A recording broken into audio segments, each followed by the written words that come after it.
et bienvenue sur la chaîne Aube. J'espère que vous allez bien en cette période un petit peu difficile avec cette Covid-19. On a un peu du mal à s'y retrouver entre confinement, non-confinement.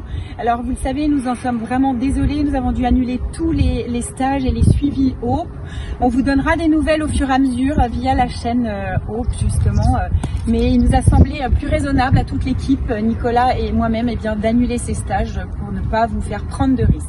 Mais nous sommes quand même là avec la chaîne et je vous propose ce mois de novembre le portrait de Fanny Bononi. Alors Fanny est venue pour la première fois en stage découverte en juin de l'année passée. Elle venait tout juste de terminer ses traitements.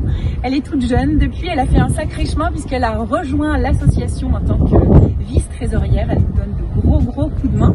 Et puis elle a décidé, vous allez le voir, de changer de vie. Rencontre avec Fanny. Fanny, bonjour. Salut Annabelle. Alors, je voulais faire ton portrait aujourd'hui. Alors, ça viendra un petit peu après l'ouverture de la boutique, parce qu'on a pas mal de sujets déjà qui sont calés. Toi, tu es venue la première fois en stage Aube, c'était en juin 2019. Ouais, on a encore des images. Pour toi, ça a été un électrochoc, ce cancer. Alors, raconte-nous en quelques mots ce que tu as eu, mais surtout, ce que j'aimerais savoir, c'est ce que tu as fait de ta maladie, puisqu'aujourd'hui, c'est un grand changement dans ta vie. Oui, tout à fait. Eh ben, écoute, la maladie, oui, janvier 2019, j'apprends le 2 janvier que j'ai un cancer du sein. Donc, à quel âge? 33 ans. 33 ans, donc mastectomie 15 jours après, chimio, radiothérapie, immunothérapie et hormonothérapie, la totale. Donc voilà, écoute, on passe l'épreuve, on fonce parce que de toute façon il n'y a pas le choix, hein, le but c'est la guérison. Donc voilà, on fonce et puis en fait je me rends compte que en fin août 2019, tout ce que j'ai passé. Donc là, c'est un peu l'effondrement. Je sors tout ce que j'ai pas sorti pendant tous les traitements. Déjà, tu avais sorti pas mal de choses lors de la journée du 19 avec les chevaux. Ouais, ça m'a vraiment aidé. Le suivi en équithérapie, c'est ce qui m'a déclenché, je pense, de faire autre chose. Tu sais pourquoi? C'est tout le suivi en fait. M'a aidé à prendre conscience de ce que je voulais vraiment, de ce que je voulais plus. Et en fait, mon objectif de suivi d'équithérapie, c'était d'ouvrir ma boutique. Donc, c'est juste aujourd'hui magique de pouvoir le faire, quoi. Si peu de temps après. Ouais, si peu de temps après. Donc, parce que toi, c'était quoi ton job au départ? Alors, moi, j'étais en finance dans une boîte qui fait des prothèses pour la colonne vertébrale. Donc, beaucoup de pression. Alors, un job que j'adorais, j'avais une équipe géniale, un chef adorable. Mais en fait, les trajets jusqu'à Genève, j'en avais pour 1h30, 2 heures par jour. Donc les enfants jetés à la garderie le matin, récupérés le soir avec une nounou, tu rentres, ils t'ont pas vu, ils se couchent. Et en fait, je crois que la maladie te dit stop, quoi. Enfin, la maladie m'a fait ouvrir les yeux sur la vie qu'on menait, quoi. Donc du coup, on a dit stop et puis voilà, on se lance dans un nouveau challenge. Et puis on vit différemment, quoi. Qu'est-ce que tu as changé dans tes habitudes? Est-ce que tu cours moins? Est-ce que tu prends plus le temps de faire les choses? Est-ce que tu penses plus à faire des choses qui te plaisent? Alors ça c'est la première chose, c'est clair que je fais les choses qui me plaisent, vraiment. Et puis en fait du coup de créer, tu es tellement fière de toi, de ce que tu fais chaque jour que c'est juste super. Et après tu prends plus de temps avec les enfants. Il y a moins de stress, de parcours de trajet et il y a plus de temps en famille. Donc ça c'est ce qui nous manquait. Et les enfants donc, sont un petit peu plus posés aussi de voir maman plus souvent, parce qu'au final ils vont me voir plus souvent. Et je les lève plus à 6h du mat, quoi. Je les pose à l'école à 8h. Ouais. Et ce projet d'ouvrir une boutique, tu l'avais en toi depuis longtemps? Alors je pense que je l'avais en moi depuis longtemps, mais je pense qu'il était tellement enfoui que je me disais que j'y arriverais jamais, que je pense que je ne voyais pas ma capacité en fait. Et je pense que la maladie l'a fait ressortir, l'a fait renaître et la maladie je pense qu'il m'a dit Fanny vas-y et fais-toi confiance, quoi. C'est la maladie qui m'a donné cette confiance en moi, de me dire mais en fait oui je vais y arriver. De te dire, et puis que tu n'as plus envie d'attendre pour faire les choses. Ouais, c'est ça. De les faire. Oui, puisque là, maintenant, à 35 ans, si je ne le fais pas maintenant, je le ferai jamais. Et puis si jamais ça marche pas, mais je retrouverai un boulot. Et puis voilà, mais au moins j'aurais essayé. Du coup, si c'était à refaire, est-ce qu'aujourd'hui tu repasserais par là pour te dire, tiens, effectivement, ma vie doit changer? Alors non, aujourd'hui j'ai compris. Aujourd'hui j'ai pas besoin de repasser par là pour changer ma vie. Je pense que j'ai compris qu'il fallait faire les choses quand on en avait envie et puis pas attendre, quoi. Mais tu crois que tu l'aurais pas fait si tu n'avais pas eu la maladie? Tu n'aurais pas eu cet électrochoc? Honnêtement, j'en suis vraiment pas sûre. J'en suis vraiment pas sûre. On était tellement dans notre routine de boulot, tu rentres, que finalement tu prends pas le temps de te dire bah tiens, qu'est-ce que je peux faire, tu speeds tout le temps, quoi. Oui, c'est clair. C'est ça en fait. Mon problème que j'avais, c'est que en fait tu t'arrêtes jamais, tu speeds tout le temps. Et puis C'est un peu la condition féminine, ça, Fanny. Ouais, c'est clair. Parce que tu continues de débarrasser le lave-vaisselle, faire à manger, alors faire écoute, ça a été un électrochoc à deux, je pense, la maladie, même si mon mari le dit pas. Mais pour le coup, je pense qu'il a compris aussi qu'il fallait qu'il change. Et pour le coup, lui part aussi en formation pour être vigneron. Donc tu vois, on se lance les deux. Et il a aussi compris qu'à la maison, il savait faire les lessives, il savait faire la vaisselle, il savait faire le repas, quoi. Parce que moi, je lui ai vraiment dit stop, en fait, je peux plus tout faire, quoi. J'y arrive pas. Mais grâce à la maladie, je pense que je suis arrivée à lui dire.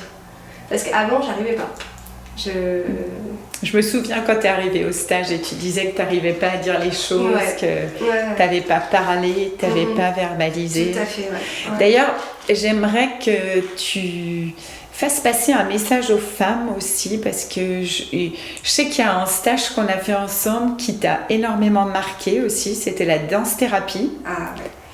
Parce que ce jour-là, t'as fait que pleurer. Ouais. Mais tu m'as dit... Qu'est-ce que tu m'as dit après? Ah, j'étais tellement bien. Ah oui, la danse-thérapie, pour moi, ça a été magique aussi. Ça a fait sortir des choses, mais très lointaines. Et en fait, ça m'a libérée de choses de mon enfance, quoi. Et effectivement, j'ai fait que pleurer pendant ces 2 heures, je crois. Mais vraiment pleurer, hein, pas des petits pleurs, des grosses larmes. Et après, mais j'étais tellement mieux, quoi. C'est assez magique. Et effectivement, je pense que les femmes qui peuvent essayer, qui peuvent le faire, il faut vraiment pas hésiter, quoi. Alors toi, tu as rejoint du coup justement l'association Hope aussi. Maintenant, tu fais partie de l'équipe, de la team et du bureau. Ouais. C'est un constat quand même de se dire que la plupart des femmes qui viennent n'ont jamais... souvent n'ont jamais pleuré sur la maladie, n'ont jamais commencé leur processus de guérison. Qu'est-ce que tu aurais envie de leur dire? Il n'y a pas que Hope, hein, il y a plein d'associations, mais quand tu as vécu ça, qu'est-ce que tu as envie de leur dire pour que ça aille plus vite, même si le processus de guérison, chacun le fait à sa manière, mais se dire qu'à un moment donné, il faut prendre le temps. Oui, il faut prendre le temps effectivement de digérer tout ce qu'on a passé. Parce que après, je pense qu'on le fait tout à des moments différents, sûrement. Mais il faut prendre ce temps avec soi-même finalement, d'une partie, de se dire bon voilà, moi en fait fin août, je me suis revue des choses que j'avais faites en janvier, février, mars, en pleine chimio.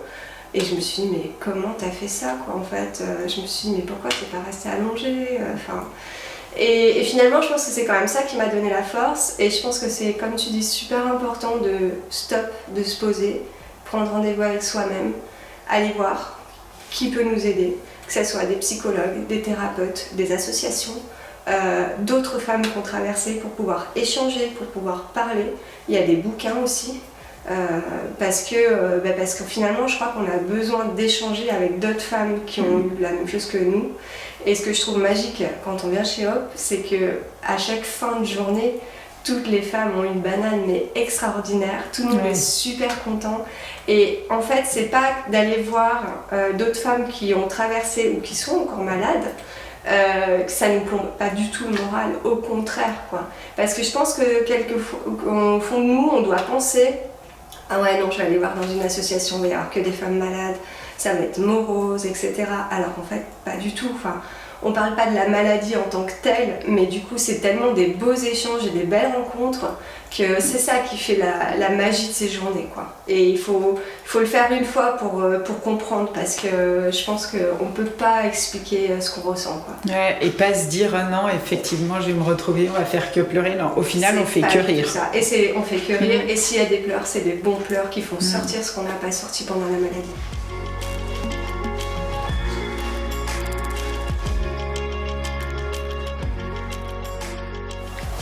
Allez, présente-nous ton petit joujou. Présente-nous ta boutique, Eh ben, ma ton boutique, rêve. Ça y est. Ça y est, ouais. Donc normalement, donc mois d'octobre ouverture.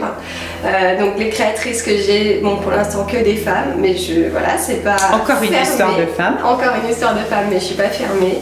Et en fait, bah, c'est que des belles rencontres que j'ai faites. Pour l'instant, c'est que des créatrices que j'ai trouvées sur des marchés de Noël où on a échangé, on a gardé contact, où elles étaient une fois qui part de Hope. Donc voilà, c'est que des belles rencontres et du coup moi c'est ce que je cherche et c'est que des collections uniques, et ça aussi c'est ce qui me tient à cœur. On a aussi pas mal de recyclage et ça me tient à cœur. La déco, c'est que du recyclage. Fait avec moi, mon mari, des copains qui ont aidé. Donc voilà, venez voir parce que ça vaut le coup. Et surtout, c'est ton bébé, quoi. Ouais, c'est mon 3e bébé qui du coup ne pleure pas et ça fait du bien. Pas de caprice, que du bonheur. Merci Fanny. Merci à toi Annabelle, bonne journée. Voilà, c'est la fin de cette émission. Vous l'avez vu, Fanny, un sacré exemple. On se dit que finalement la maladie, ça ne peut pas avoir du bon, mais ça peut donner des bonnes petites claques et faire changer de vie et donner que des choses très très positives. Moi, je vous donne rendez-vous dans 15 jours avec la chronique littéraire de Lilian. Et puis, je vous souhaite en attendant de prendre soin de vous et continuer de garder le moral, chers optimistes. Je vous dis à tout bientôt. Allez, salut! Allez, Magie, on y va! And the school, lunch,